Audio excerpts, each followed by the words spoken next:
Good morning guys. आज हम लोग स्टार्ट करेंगे रीट के क्वेश्चन पेपर्स जो संस्कृत शिक्षा विभाग की भर्ती आ रही है 18 तारीख को। उसके लिए क्वेश्चन पेपर्स करेंगे ताकि हमें 30 में से 30 मिल सके। हम लोग इस तरह से ही उसको करेंगे ताकि 30 में से 30 30 आउट ऑफ 30 हमें मिल सके। तो फर्स्ट क्वेश्चन यहाँ पर, the factor of x power 4 minus x minus y power 4 is what. इसका फैक्टर क्या है, इसका गुणनखंड पूछ रहा है वो। तो गुणनखंड निकालने के लिए हमें ये पता होगा फॉर्मूला ए स्क्वायर माइनस बी स्क्वायर। तो यहाँ पे इस फॉर्म में लेके आना पड़ेगा, पहले इसको इस फॉर्म में कन्वर्ट करना पड़ेगा। तो फॉर्म में कैसे कन्वर्ट करेंगे, इसका फॉर्मूला क्या होता है, इसका फुल फॉर्म ए माइनस बी ए प्लस बी, ऐसे लिख सकते हैं इसको। ऐसे ही हम इसको लिखेंगे। तो मैं इसको ये लिख सकता हूँ एक्स की पावर स्क्वायर 2 की power 2 minus x minus y की पावर 2 की पावर 2। तो ये a square minus b square की फॉर्म में बन गया। अब इसको क्या करेंगे, एक्स स्क्वायर इस फॉर्म में लिखेंगे ए माइनस बी। एक्स स्क्वायर ए की जगह एक्स स्क्वायर है, बी की जगह ये, तो x square minus x minus y का whole square multiplied by x square plus x minus y की पावर 2 का होल स्क्वायर। अब इसको और ओपन करेंगे, इसको खोल देंगे हम लोग। तो x square minus x square minus y square plus 2xy बनेगा ये। इसको ओपन करके यहाँ पे एक्स स्क्वायर से एक्स स्क्वायर चला जाएगा, इस साइड में x square plus y square minus 2xy ये बनेगा। अभी यहाँ पे क्या बना, अगर मैं इसमें से y कॉमन ले लेता हूं तो ये बनेगा y 2x माइनस वाई और यहाँ पे 2x square minus 2xy plus y square. तो ये उसका कौन सा ऑप्शन में मैच कर रहा है, ये ए वाला में y into 2x minus y 2x square minus 2xy plus y square. तो ए इसका करेक्ट आंसर हो जाएगा। नेक्स्ट क्वेश्चन यहाँ पर नेक्स्ट है, दो संख्याओं का योग 22 हो, the sum of two numbers is 22, उनके वर्गों का योग 404 हो, तो उन संख्याओं का गुणनफल क्या होगा। तो मान लो दो संख्या x और y, तो दो संख्याओं का योग यानी x प्लस वाई 22 है। इसके दो तरीके करने के। पहला तरीका फर्स्ट वे ये है, x प्लस वाई 2 और x square plus y square क्या दिया है 404। अगर मैं इसको कन्वर्ट इस फर्स्ट इक्वेशन को ले लेता हूं, फर्स्ट इक्वेशन का दोनों साइड में कर देता हूं स्क्वेयर, तो क्या बनेगा x plus y whole square बराबर 22 का स्क्वेयर 484। ये उधर 22 तो 22 दो 4 4 44 484, 22 का स्क्वायर 484। तो इसको ओपन करेंगे ब्रैकेट को, x square plus y square plus 2xy बराबर 484। अब x square plus y square की वैल्यू इक्वेशन 2 में हमें दे रखी थी पहले, तो ये 404 है। यहाँ पे 404 लिखूंगा, यहाँ लिखेंगे 2xy इज इक्वल टू 484। तो 2xy मिला हमें कितना 80। 404 उधर जाएगा, 484 में से 404 घट जाएगा, तो ये मिला 80। अब मैं लिखूंगा x माइनस वाई का होल पावर निकालूंगा, तो क्या निकलेगा ये x square plus y square minus 2xy। X square plus y square की वैल्यू यहाँ पे दे रखी है 404 माइनस 2xy है 80। तो x minus y whole square क्या आया 300 404 में से 80 गया, 400 में से 80 गया, 400 में से 80 गया, 420, 420 और 324 आया। तो x माइनस वाई क्या आया? 324 किसका वो होता है? 18 का। 324 18 का स्क्वायर, 18 जार कितने होते हैं? 18 इंटू 18, 8 और 64, 8 और 6 14, 18, 4 8 और 4 12, 2 और 3 324 18। तो ये निकल के आया x माइनस वाई की वैल्यू अपने पास आ गई।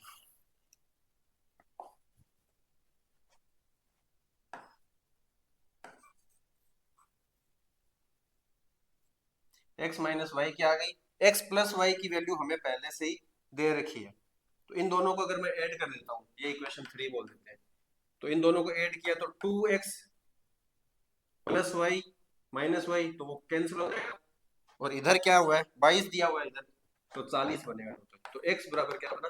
20। और y बराबर, अगर x बराबर 20 है तो y बराबर कितना होगा? 2। भाई 22 है, टोटल 22 है, तो 2 बनेगा ये, y 2 आ गई। इस तरह से कर सकते हैं इसको। या फिर दूसरा तरीका अपना क्या होगा? दूसरा तरीका होगा, इस इक्वेशन में से y की वैल्यू निकालूंगा मैं, इस इक्वेशन में से y की वैल्यू निकालूंगा, फिर यहाँ पे रखूंगा, फिर एक क्वाड्रेटिक इक्वेशन बनेगी, फिर उसको सोल्व करेंगे। कर ही लेते हैं चलो।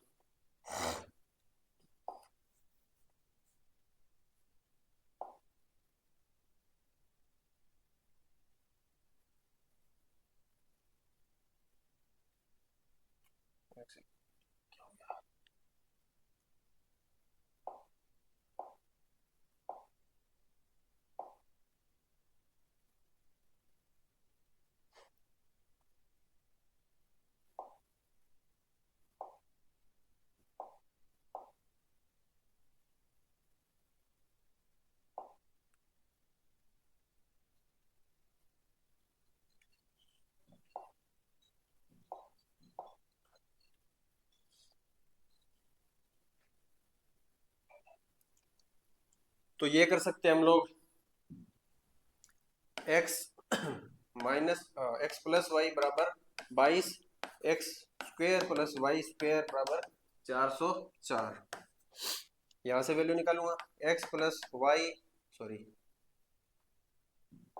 22 x square plus 22 minus y whole square, इस इक्वेशन में रख रहा हूं वैल्यू, इक्वल टू 404। अब एक्स स्क्वेयर, सॉरी गड़बड़ हो गई, वाई की वैल्यू निकालिए ना, तो यहाँ पे एक्स आएगा, एक्स स्क्वेयर प्लस 22 का स्क्वेयर, 22 का square 484 minus, sorry plus x square minus 44 x बराबर 404। अब ये क्या बना? 2x स्क्वेयर, वो 404 इसमें से माइनस हो जाएगा तो 80 बचेगा, और ये माइनस का 44x minus, sorry plus 80 equal to 0। अभी इसका 2 से डिवाइड कर देते हैं दोनों साइड, डिवाइड बाई 2, तो x square minus 22x plus 40 बराबर 0। इसके दो वो बन जाएंगे fractions parts, x square minus 20x minus 2x plus 40 बराबर 0। x कॉमन आएगा, x minus 20, x minus 20 minus 2 common आएगा, x माइनस 20, गुणनखंड विधि बोलते हैं इसको। यहाँ से x माइनस 20 कॉमन आ जाएगा, x माइनस 2 इक्वल टू 0। अब x बराबर या तो क्या होगा 20 और या फिर होगा 2। तो अगर x बराबर 20 होगा तो y 2 हो जाएगा, और x 2 होगा तो y 20 हो जाएगा। दोनों संख्या है अपने पास, कोई सी भी कोई हो जाए, उससे कोई मतलब नहीं है। ठीक है, नेक्स्ट क्वेश्चन अगला, the sum of the digits of the minimum, the sum of the digits of the minimum numbers by which 1800 is multiplied to get a perfect cube number is, वह न्यूनतम संख्या जिससे 1800 को गुणा करने पर एक पूर्ण घन प्राप्त होता हो, वो संख्या क्या होगी? तो पहले 18 के गुणनखंड करने पड़ेंगे, 6th क्लास में करते थे ना। 1800 2 से किया, 900 2 से किया, 450, फिर 2 से चला जाएगा क्या, 225, अब 2 से नहीं जाएगा शायद, 3 से करके देखो, 7 21 5 15, 3 से चला जाएगा, 7 5, अब ये 25 या 75, 3 से फिर चला जाएगा 25, अब ये 5 से 2 बार जाएगा, यहाँ 5 और यहाँ भी 5, तो अब ये क्या बना, 2 गुणा 2 गुणा 2 गुणा 3 गुणा 3 गुणा 5 गुणा 5। अब ये तो परफेक्ट क्यूब बन रहा है, 2 का तो क्यूब बन गया, लेकिन 3 का क्यूब नहीं बना, यानी 3 को एक बार मल्टीप्लाई करना पड़ेगा और 5 को भी एक बार करना पड़ेगा, तब जाके 3 की भी क्यूब और 5 की भी क्यूब, तब जाके ये पूरा परफेक्ट क्यूब बनेगा। यानी हमने किस चीज से गुणा किया, 3 और 5 से, 3 और 5 का मल्टीप्लाई 15, 15 से मल्टीप्लाई करना पड़ेगा इसको 1800 को, तब जाके ये परफेक्ट क्यूब बनेगा। अब पूछा है कि अंकों का योग क्या है, उनके अंकों का योग 1 और 5 क्या हुआ, 6, तो ऑप्शन क्या हुआ, 6। ओके, नेक्स्ट क्वेश्चन, इफ ए सम, कोई धन साधारण ब्याज की एक विशेष दर पर 1/4 वर्ष में अपने का 41/40 हो जाता है, तो ब्याज की वार्षिक दर क्या है? तो अपने का 41/40 हो जाता है, तो ब्याज क्या होगा, साधारण ब्याज का फॉर्मूला मूलधन गुणा दर गुणा समय बटा 100, उसी फॉर्मूले से करेंगे, तो इधर तो ब्याज आता है, तो मान लिया मैंने क्या कि x था, वो कोई धन साधारण ब्याज की एक विशेष दर पर कोई धन x है, तो मूलधन x है और ब्याज कितना है, ब्याज अपने का ये हो जाता है, तो ये मिश्र धन दिया हुआ 41/40, तो मिश्र धन 41/40 x होगा, खुद का 41/40 गुना हो जाता है, x का 41/40 गुना होगा, तो ये मिश्र धन है, ये मूलधन है, इसमें से ये घटाऊंगा तो ब्याज मिलेगा, बराबर मूलधन x गुणा दर, दर क्या है 1/4, सॉरी एक विशेष दर पर दर पूछी है अपने को, तो r इंटू टी, समय कितना है 1/4, वर्ष, अभी वर्ष ही आएगा, यहाँ पे लगेगा 100, अब ये x कॉमन आ जाएगा इधर, ये बचेगा 41/40 माइनस 1, तो वो हो जाएगा 1/40, x बराबर x r/4 इंटू 100, r निकालना है, x तो कट ही जाएगा, तो r क्या आया, ये 4 से 4 गया 10 बचा इधर, 10 से 1 0 ये चली गई, तो कुल मिला के r अपना क्या आया 10%। इजी था बिल्कुल। नेक्स्ट क्वेश्चन, 10% वार्षिक चक्रवृद्धि ब्याज पर 2000 कितने वर्ष में 2420 हो जाएंगे? तो ये चक्रवृद्धि ब्याज का सवाल है, कितने वर्ष में समय पूछा है, तो चक्रवृद्धि ब्याज का फॉर्मूला, चक्रवृद्धि ब्याज का फॉर्मूला, ब्याज, अब ब्याज क्या है, कितना है इसका 420 है ब्याज, 2420 टोटल मिश्र धन, तो ब्याज तो 420 है, 420 बराबर मूलधन 2000 गुणा 1 प्लस दर 10% बटा 100 की पावर समय, माइनस मूलधन करेंगे तभी तो ब्याज मिलेगा, यहाँ पे माइनस मूलधन करेंगे, उसको मैं इधर ही ले आता हूँ, तो 2420 बन जाएगा टोटल, ये बन गया 2420 बटा 2000 इधर आएगा, इसके नीचे आ जाएगा, ये बनेगा 110 बटे में 100, तो वो 11/10 का पावर टी, 11/10 बन गया ये। फिर क्या करेंगे, 2420, ये 1 0 से 1 0 कैंसिल हो जाएगी, 2 से कट जाएगा ये, 121 बटा में 100, 2 से कटेगा, तो कुल मिला के क्या बना, 121 अपॉन में 100 पावर, सॉरी इधर क्या है, 11 अपॉन में 11/10 पावर टी। अब ये 11/10 की स्क्वायर नहीं है क्या, 11 ऊपर 121, 11 11 121, 10 10 100, तो ये स्क्वायर ऐसे लिख सकता हूँ, इधर 11/10 की पावर टी, तो इधर बेस सेम है तो पावर भी सेम होगी, बेस सेम है, इक्वल लगा हुआ है, बराबर का साइन है, तो पावर भी सेम ही होगी, तो पावर टी क्या आया फिर, 2 वर्ष, 2 वर्ष अपना आंसर ए। अगला सवाल,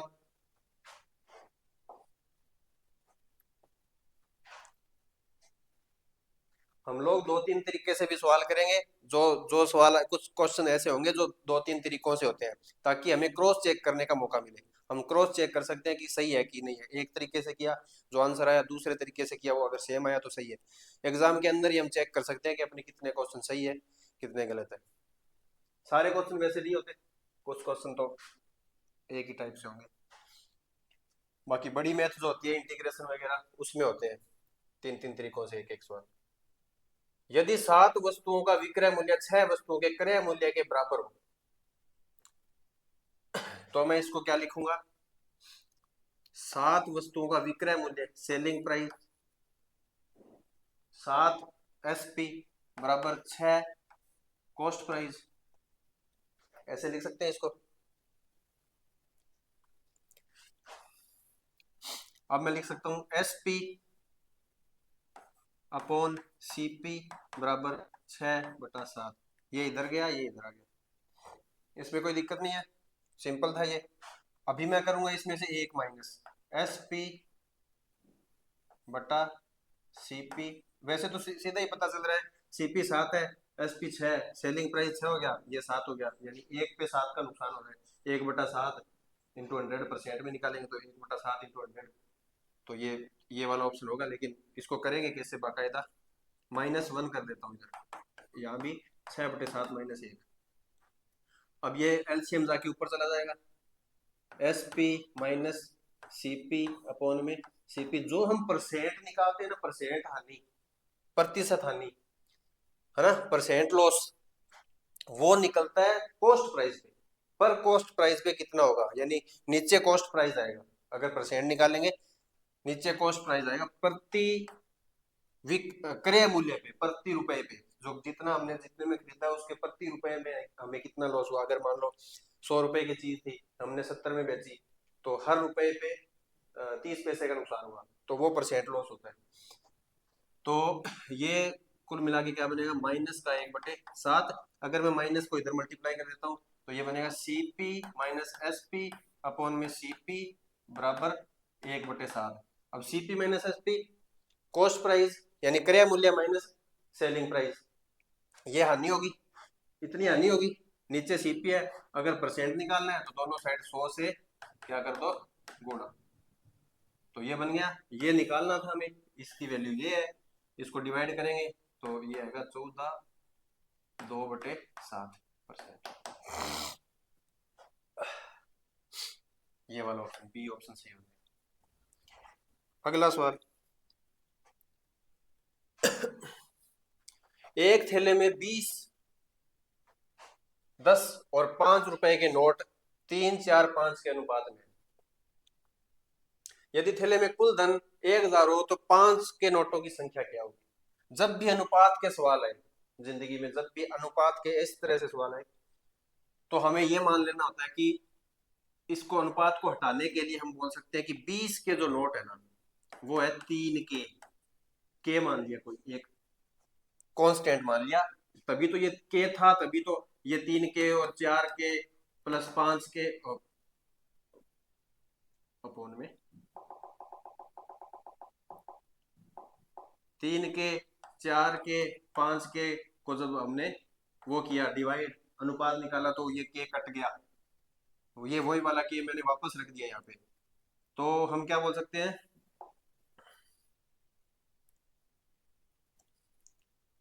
20 के नोटों की संख्या 3, 20 के नोटों की संख्या क्या होगी, 3, 3 के, और 4 के नोटों की सॉरी 10 के नोटों की संख्या 4 के, और 5 के नोटों की संख्या 5 के, 5 के नोटों की संख्या 5 के, इतने हुए।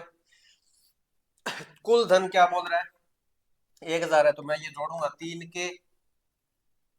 के इंटू 5, सॉरी 20, कुल धन बताया हुआ, तो पैसे भी 20 रुपए के इतने पैसे बने, 3 के नोट है, 20 रुपए है, तो इतने कुल कुल बन गए, प्लस 10 इंटू 4 के, प्लस 5 इंटू 5 के, बराबर 1000 है।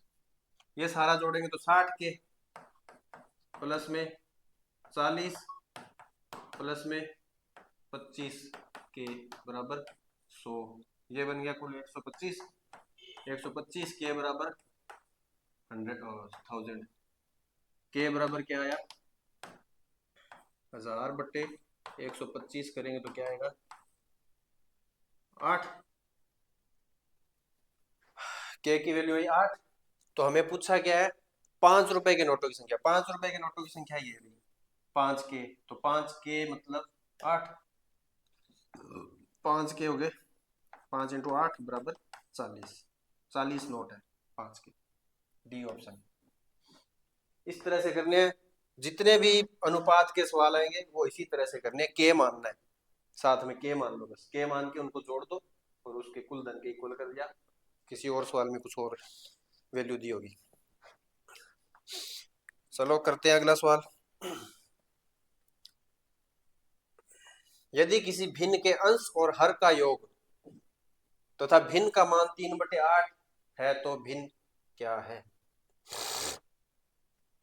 अंश और हर, अंश होता है ऊपर वाला, मान लिया x, और हर को मान लिया y, ठीक है। भिन्न का मान है 3/8, इनको काट कूट के 3/8 आता है, ये मान रहा है। और क्या दिया है अपने को, x प्लस वाई बराबर 55।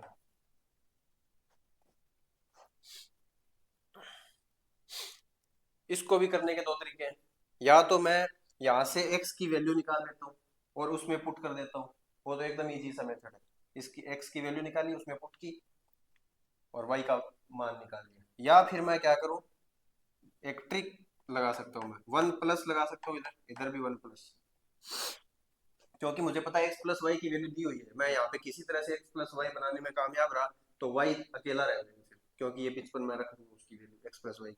अब ये एलसीएम लिया तो ऊपर बना क्या, x प्लस वाई अपॉन में y बराबर में 3 प्लस 8 11 अपॉन में 8, ये तो 55 दे ही रखा है, तो ये क्या बना 55/55 वाई बराबर में 11/8। अब y उधर चला जाएगा, ये इधर आएगा, क्या बनेगा y बराबर, ये 11 5 55 होता है, 40 आ गया, 8 5 40, y की वैल्यू 40 आई, तो x की वैल्यू क्या आएगी, x और y दोनों 55 कब होंगे, जब x 15 होगा। ऐसी कोई ऑप्शन है नहीं अपने पास, ऐसा कोई ऑप्शन है नहीं जिसमें 15/40 लिखा हो, ऐसा कोई ऑप्शन नहीं है, इसलिए डी ऑप्शन इसका सही हो जाएगा, इनमें से कोई नहीं। ऑप्शन से भी कर सकते हैं, ऑप्शन से करेंगे, अगर ये मान ले ये होता तो 20 और 35 जुड़ के 55 तो हो रहा है, लेकिन उनका जो रेशियो है, इनको अगर काटेंगे 4 और 7 का, 4/7, अगर यहाँ पे 4/7 होता तो ऑप्शन ये ए सही होता। ओके, दूसरा तरीका वो है, इजी है वो, ऐसे कोई जरूरत नहीं है करने की, मैं करवा देता हूँ फिर भी। क्या दिया, x upon y 3/8, x plus y 55, अगर यहाँ से वैल्यू निकाल दी जाए x बराबर 55 माइनस वाई, यहाँ पे 55 माइनस वाई बटे वाई बराबर 3/8 क्रॉस मल्टीप्लाई 55/8 444 माइनस 8y बराबर में 3y उधर चला जाएगा भाई, क्या 8 और 3 11 11y इधर रहेगा 444 तो y बराबर 440/11 11 चौका 44 तो क्या आया 40 और x क्या आएगा 15 x तो ऑटोमेटिकली 15 होगा क्योंकि दोनों का जोड़ 55 है। ये दो तरीके थे इसको करने के, क्रॉस चेक कर सकते हैं हम इस तरीके से जो आंसर है वो उसमें आ रहा है कि नहीं। यदि एक तिर्यक रेखा दो समांतर रेखाओं को प्रतिच्छेद करे तो संगत कोणों का प्रत्येक युग्म होता है। अब दो समांतर रेखाएं अगर आपस में ऐसे तिर्यक रेखा काटे तो ये जो कोण होते हैं ये वाले जो एक जैसे दिख रहे हैं, जो एक ही जैसे दिख रहे हैं बिल्कुल, वो होते हैं संगत कोण, वो होते हैं संगत कोण। मान लो ये दो गलियां हैं और एक जैसे घर बने हुए हैं, तो अगर कोई इधर इस गली में आना चाहता था मेहमान और वो गलती से इसमें चला गया तो इसी घर में जाएगा ना। अगर वो इस घर में जाना चाहता था वो इस घर में जाएगा, अगर इस घर में जाना चाहता तो इसमें जाएगा, इसमें जाना तो जिस घर में गलती से जाएगा वो उसका संगत कोण होगा। और जिन दो कोणों का योग 180 होता है वो आसन कोण होते हैं। ये और ये आपस में आसन कोण है।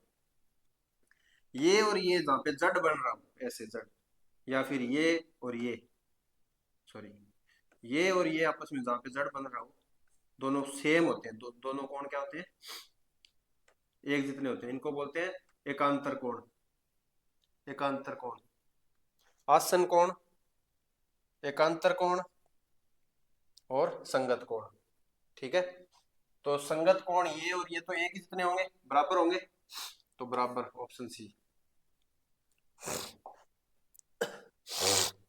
नेक्स्ट सवाल, समकोण त्रिभुज में सबसे लंबी भुजा क्या कहलाती है। समकोण त्रिभुज मतलब जिसमें एक कोण 90 डिग्री का हो, ये लंबी भुजा कर्ण होती है इसकी।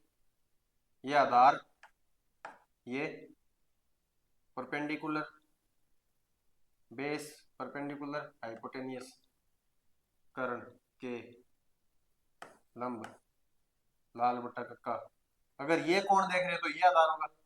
कोण इस कोण के हिसाब से आधार बदल सकता है, कोण के हिसाब से, कर्ण नहीं बदलेगा। ये कोण है तो कोण के पास वाला आधार है, इसका आधार ये, और अगर ये कोण देख रहे हैं तो इसका आधार ये, इसके लिए ये लंब हो जाएगा। तो कर्ण सबसे लंबी भुजा कर्ण। यदि दिए गए चित्र में P S parallel Q R हो, पी एस क्यू आर के क्या है पैरेलल, तो कोण क्यू पी एस का मान यानी इस कोण का मान वो पूछ रहा है। एक्चुअली इसको ये जो हमें दिए हुए हैं 2x 3x 5x ये एक त्रिभुज के कोण है और त्रिभुज के तीनों कोणों का योग होता है 180 डिग्री, 180। तो इन तीनों को हम जोड़ेंगे तो 3x और 5x 8x, 8 और 2 10x, तो 10x बराबर क्या आया 180, x बराबर 18 डिग्री। अब ये अगर 5x है तो ये भी 5x ही होगा, ये दोनों कोणों का योग भी 180 होता है। और जब ये समांतर चतुर्भुज हो तो ये दोनों कोण समान होते हैं, एक दूसरे के आमने सामने के समान होते हैं। ये 90 तो ये भी 90 वर्ग में। तो ये 5x है तो ये भी 5x, x अपना 18 तो 18 5 90, तो ये ऑप्शन बी, ऑप्शन बी सही होगा। The sum of all the interior angles of a pentagon is, इसका एक फॉर्मूला होता है सूत्र n-2 गुणा 180। n है भुजाओं की संख्या। अगर कोई भी पॉलीगन बोलते हैं इसको बहुभुज, बहुभुज कोई भी पॉलीगन होता है उसकी भुजाओं की संख्या अगर n है तो उसका अंदर के कोण का योग ये होगा, अंदर के कोणों का योग ये होगा, अंदर के कोणों का योग ये होगा। तो अगर ये पंचभुज बोल रहा है तो यहाँ पे 5 लगाऊंगा, 5 में से 2 गया 3, 18 3 54 540 डिग्री, ये डी ऑप्शन। ये फॉर्मूला है, कोई भी बहुभुज के अंदर के कोणों का योग निकालना हो तो, जैसे मान लो त्रिभुज है, तो त्रिभुज में यहाँ पे 3 लगाया, 3 में से 2 गया 180 होता है।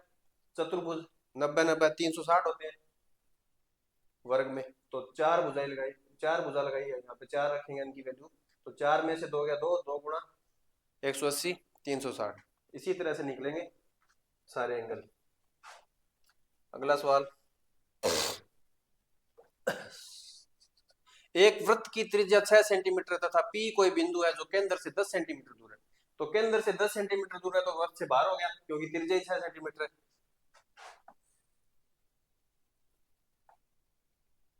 केंद्र से 10 सेंटीमीटर दूर P कोई बिंदु है, ये है अपनी 10, ये 10 है। अब बोल रहे हैं कि स्पर्श रेखा खींचने, वृत्त से P से वृत्त पर खींची गई स्पर्श रेखा की लंबाई होगी, ये स्पर्श रेखा खींच दी मैंने। अब एक थ्योरम है 10वीं में, वृत्त की त्रिज्या स्पर्श रेखा पर लंब होती है। वृत्त की त्रिज्या, the radius is perpendicular to the tangent, radius is perpendicular to the tangent, ये एक थ्योरम है। तो ये 90 डिग्री का एंगल हो, 90 हो गया। ये 6 सेंटीमीटर है ही, ये तो 6 सेंटीमीटर है ही, ये 10 दे रखा है, कर्ण ज्ञात करना है हमें, सॉरी 90 डिग्री का एंगल ये है, तो इसके सामने वाली भुजा कर्ण होती है, हमें ये ज्ञात करना है, लंब मान लो इसको। देखो तो 10 की स्क्वायर सीधी तरह, oh sorry Pythagoras theorem, Pythagoras theorem, कर्ण स्क्वायर बराबर आधार स्क्वायर प्लस लंब स्क्वायर। तो 10 की स्क्वायर, ये कर्ण है ये वाला, क्योंकि 90 डिग्री के सामने वाला कर्ण होता है, ये लग तो रहा होगा लंब, ये कर्ण है। तो क्या हुआ, 10 की स्क्वायर बराबर 6 की स्क्वायर प्लस एल की स्क्वायर, एल निकालना है। तो 6 की स्क्वायर 36 होता है, ये 100 होता है, 100 माइनस 36 बराबर एल स्क्वायर, ये हो गया 64 बराबर एल स्क्वायर, एल बराबर 8 सेंटीमीटर, 64 का रूट 8। सवाल नंबर अगला, इस समकोण त्रिभुज में यदि इसकी भुजाएं 15 सेंटीमीटर और 8 सेंटीमीटर एक दूसरे के लंबवत हो, एक समकोण त्रिभुज में यदि इसकी भुजाएं 15 सेंटीमीटर और 8 सेंटीमीटर एक दूसरे के लंबवत हो, यानी लंब और आधार दे रखा है 15 8, तो इसका परिमाप होगा, परिमाप सारी भुजाओं की लंबाइयों का योग होता है। पहले ये भुजा निकालनी पड़ेगी कर्ण, उसी फॉर्मूले से पाइथागोरस वाले से, 8 की स्क्वायर 15 की स्क्वायर, 15 का स्क्वायर 225, 8 की स्क्वायर 64, 9 6 और 2 8, 2 289, इसका रूट 289 का रूट होता है 17। अब 17 ये हो गया, 8 ये हो गया, 15 ये हो गया, तो कितना हो गया 15 17 और 8 25, 25 और 15 40,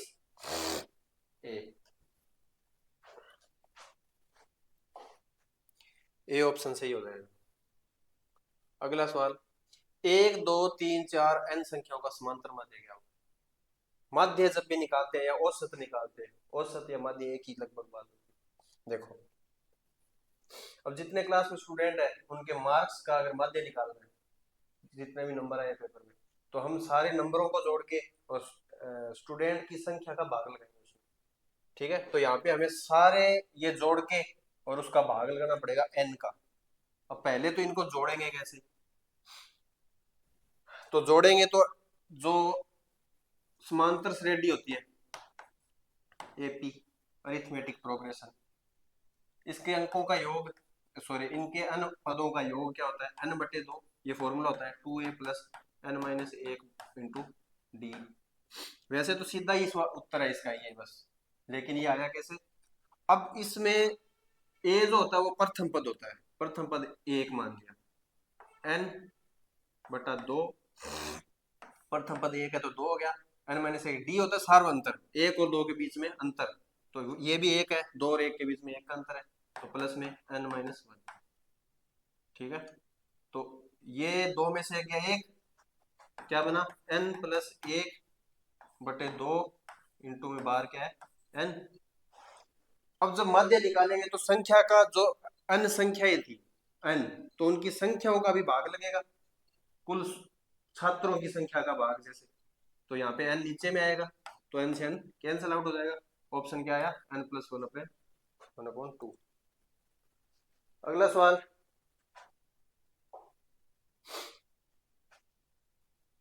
किसी वर्ग की ऊपरी सीमा तथा निम्न सीमा का अंतर कहलाता है। वर्ग अंतराल, वर्ग माप, किसी वर्ग की ऊपरी तथा निम्न सीमा का अंतर वर्ग अंतराल होता है, वर्ग माप बोल दो, ठीक है, ऑप्शन सी। मूल बिंदु के निर्देशांक है 0 0, जैसे x और y अक्ष होते हैं, ये x ये y, इसमें इधर संख्या बढ़ती है, इधर माइनस में बढ़ती है, इधर माइनस में, ऊपर माइनस में, प्लस में y के लिए, तो यहाँ पे y भी 0 और x भी 0, इस पॉइंट पे, इसको मूल बिंदु बोलते हैं, जहाँ पे ये कट करते हैं। कार्टेशियन कोऑर्डिनेट सिस्टम, कार्टेशियन निर्देशांक ज्यामिति, 0 0 आंसर।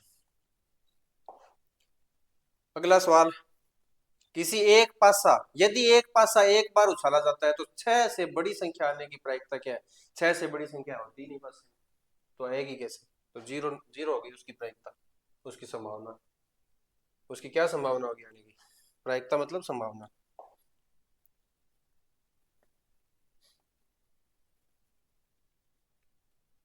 निम्नलिखित निम्न में से कौन सा कथन गणित की प्रकृति से संबंधित नहीं है। गणित में संख्या और स्थानों मापनों आदि का अध्ययन किया जाता है। गणित की अपनी भाषा, पद, प्रत्यय, सूत्र आदि होते ही हैं। गणित का ज्ञान तार्किक नहीं होता, गणित तो पूरी लॉजिकल है, लॉजिक के बिना मैथ एक कदम भी नहीं चल सकती, तो ये गलत हो गया, ठीक है, ऑप्शन, लेकिन ऑप्शन तो सही है ना, ये ऑप्शन ये सही हो गया। कौन सा प्रकृति से संबंधित नहीं है, तो ये नहीं है संबंधित, तार्किक तार्किक ही होता है, लॉजिकल होता है। गणित का ज्ञान समस्त जगत में समान रूप का होता है, ये भी सही है। अगला, गणित वह भाषा है जिसमें परमेश्वर ने संपूर्ण जगत या ब्रह्मांड को लिख दिया है, यह कथन किसने कहा था। यह कथन गैलीलियो ने कहा था। गैलीलियो गैलीली इसका पूरा नाम था, गैलीलियो ने कहा था। नेपोलियन के अनुसार गणित की उन्नति तथा वृद्धि देश की संपन्नता से संबंधित है। यह कथन गणित के किस मूल्य से संबंधित है, सामाजिक मूल्य। सामाजिक मूल्य के लिए उसने बोला था कि जितना मैथ उन्नत करेगा, जितना गणित उन्नत करेगा, उतना ही समाज उन्नत करेगा, क्योंकि मैथ के बिना कोई भी चीज संभव नहीं है, ना कोई मशीन बन सकती है, ना टेक्नोलॉजी, ना कुछ। फिजिक्स की भाषा है मैथ, भौतिक विज्ञान मैथ की भाषा में बोलता है। तो जितना मैथ उन्नत होगा उतना ही समाज उन्नत होगा, उतनी ही टेक्नोलॉजी आएगी। गणित सार संग्रह नामक पुस्तक के लेखक महावीराचार्य महावीराचार्य है इसके लेखक। ये तो इन्फॉर्मेटिव सवाल है, इसमें करने की कुछ नहीं है, बस ये मैथ के बारे में। किस विधि में विशिष्ट से सामान्य की ओर जाते हुए हम गणित के सूत्रों की रचना करते हैं। किस विधि में विशिष्ट से सामान्य की ओर जाते हुए हम गणित में सूत्रों की रचना करते हैं। आगमन विधि, इंडक्टिव मेथड, निगमन विधि, आगमन विधि। आगमन विधि का मतलब है कि बड़े से छोटे की तरफ जाना, किसी चीज को सूत्र में डालना, किसी चीज को, बड़े प्रॉब्लम को सोल्व करते करते, हल करते करते एक एक सूत्र बना देना एक चीज में, तो बड़े से छोटा जब आएगा उसको आगमन कहेंगे। निगमन मतलब छोटे से बड़ा, एक सूत्र से बड़ी प्रॉब्लम को हल करना। व्याख्यान विधि जैसे हम पढ़ा रहे हैं, टीचर पढ़ाता है, वो व्याख्यान देता है, वो बताता है स्टूडेंट्स को, छात्रों को पढ़ाता है। और योजना विधि, योजना मतलब जब तुम कोई चीज, कोई प्रैक्टिकल कर रहे हो या कोई वाइवा है, तो उसको तुम तैयारी करना, उसको योजना करना, उसका अरेंजमेंट जचाना वगैरह, ये सब योजना विधि में आता है। तो सूत्रों की रचना करने के लिए आगमन विधि है, इससे नहीं होती। व्याख्यान में थोड़ी सूत्र डेवलप होगा, ना ही योजना में होगा, ना ही निगमन में होगा। निगमन तो सूत्रों को यूज करके बड़े प्रॉब्लम को हल करते हैं।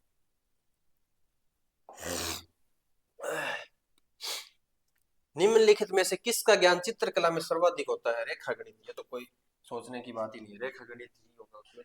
ज्योमेट्री लगेगी चित्रकला में, है ना। अगला मूल्यांकन प्रविधि नहीं है। मूल्यांकन मतलब जब स्टूडेंट को कोई काम दिया जाता है, होमवर्क दिया जाता है या फिर प्रैक्टिकल कराने हैं, वाइवा लेना है, तो मूल्यांकन में साक्षात्कार तो नहीं हो सकता। साक्षात्कार यानी तुम उससे पूछ ही रहे हो, तुम वाइवा ले ही रहे हो। मूल्यांकन प्रविधि नहीं है, तो ये साक्षात्कार तो अच्छा मूल्यांकन ही है, ये ऑप्शन से ही नहीं होगा ना। लेकिन मूल्यांकन ही होगा साक्षात्कार। प्रश्नावली भी मूल्यांकन होगा। चेक लिस्ट, जो चेक लिस्ट बनेगी, चेक की हुई है उसकी लिस्ट नंबर की वगैरह तालिका, वो भी मूल्यांकन की एक पार्ट है। लेकिन तैयारी नहीं है। जब बच्चा तैयारी ही कर रहा है, अरेंजमेंट सीख रहा है, अरेंजमेंट जचा रहा है प्रैक्टिकल के लिए, या कुछ किताब बना रहा है, वाइवा बना रहा है, फाइल बना रहा है, ये सब तैयारी वाला जो है वो मूल्यांकन में नहीं है, क्योंकि तैयारी के बाद ही तो मूल्यांकन होगा। ये ट्रिकी क्वेश्चन है, ये दिमाग को घुमाने वाला। मूल्यांकन प्रक्रिया संबंधित होती है शिक्षण उद्देश्य से, मूल्यांकन प्रविधि से, अधिगम अनुभव से। हाँ, शिक्षण उद्देश्य के लिए तो मूल्यांकन होगा भी, कितना पढ़ा, कितना समझा, कितना दिमाग में आया। मूल्यांकन प्रविधि से, मूल्यांकन मतलब जांच रहा है, कॉपी जांच रहा है, वो भी मूल्यांकन प्रक्रिया से ही संबंधित होगी। अधिगम अनुभव से मतलब जो उसने सीखा है बच्चे ने, अधिगम अनुभव जितना उसने ग्रहण किया है, उसको जितना अनुभव हुआ है, वो भी मूल्यांकन में होगा। तो ये सारे सही है इन सभी से, इन सभी से सही है।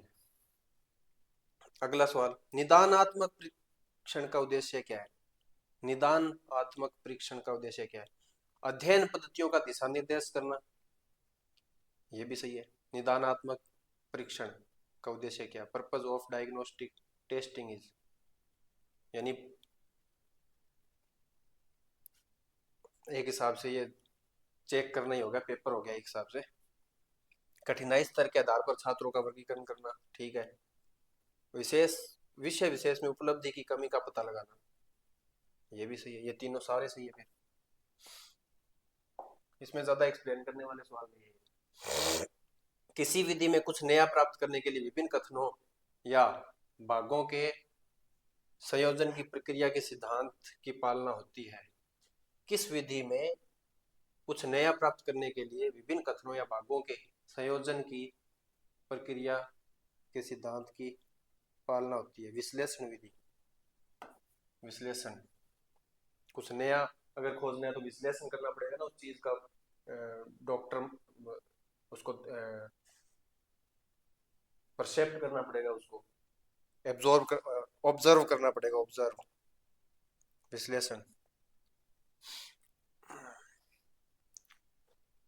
ऐसे सवालों में दोनों साइड बेस सेम करना है, आधार समान करना है।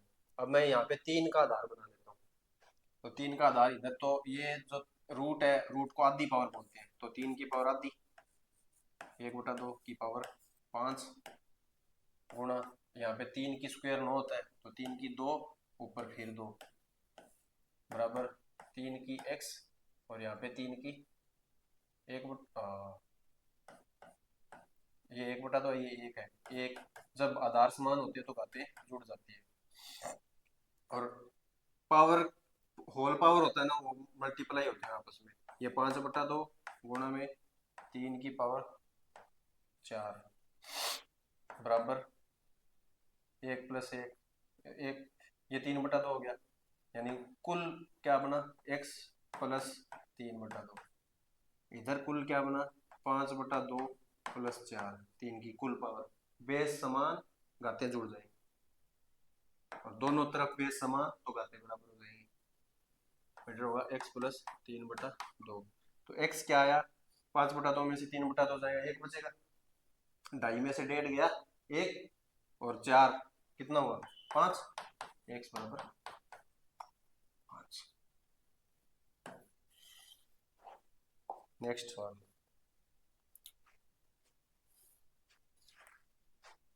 x - 1/x बराबर 8 हो तो x² + 1/x² का मान क्या होगा?